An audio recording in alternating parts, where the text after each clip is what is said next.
We previously discussed the different types of Jira applications and their project types. As you may remember, there are multiple types for different uses. We also define projects as a collection of Jira issues. All application types come with templates to help quickly build new projects. Example cloud templates are shown on the left, and server templates are on the right. It's important to choose the right project type for your use case. It's possible to change project types later in server and data center, but switching is harder to do in cloud. In cloud, you'll need to create a new project and migrate existing issues to it.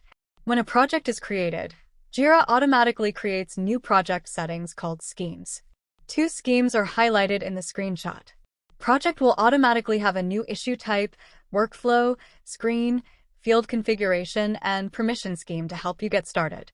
In the next section, we'll create a new project. We'll use the default schemes.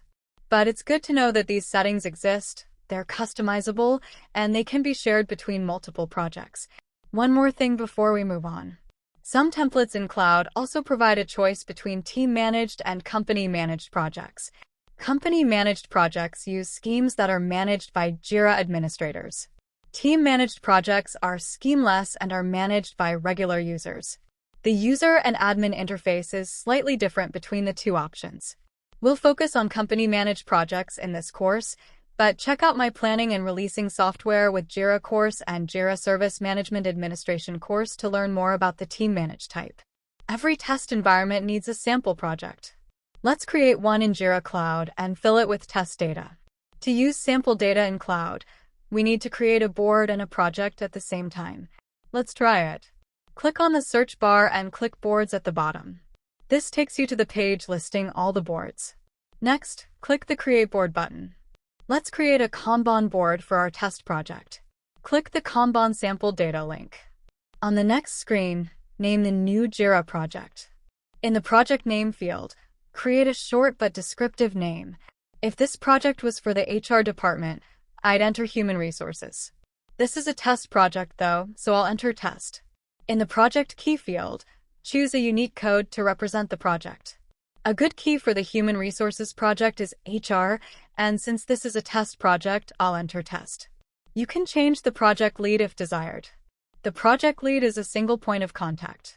Sometimes this person is also the default assignee for all issues created. Then click the Form Submission button. You did it. The next screen is a board for a new project with sample issues automatically created. I'll open the first sample issue called Test 1. Use this sample project to test configuration changes or demo Jira to others without impacting real production data. Let's create a sample project in Jira Server and fill it with test data. Click the admin cog icon and select Projects. Then click the Create Project button. In the overlay, click the Create Sample Data link at the bottom. On the next screen, choose a project template. I'll choose Project Management and then click Next. On the next screen, set the project's identifying features. In the project name field, create a short but descriptive name.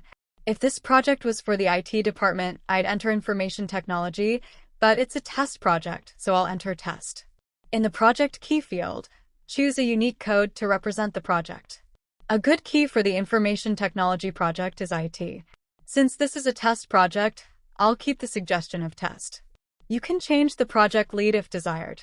The project lead is a single point of contact, and sometimes this person is also the default issue assignee. Then click the Form Submission button. That's it. The next screen shows the sample issues created. Here's the first sample issue called Test 1. Now you have a place to test configuration changes or demo Jira to others without impacting production. Let's look at the settings in our new test project in Jira Cloud. Click the admin cog icon and select Projects. Then select the test project from the list. Click the Project Settings link at the bottom of the left NAV. And finally, click the Summary link on the left. The summary page shows all the settings and schemes powering the project. Settings for issue types and workflows are on the left, and versions and components are on the right. Next, we'll take a quick look at project settings in your server. Click the admin icon and select Projects.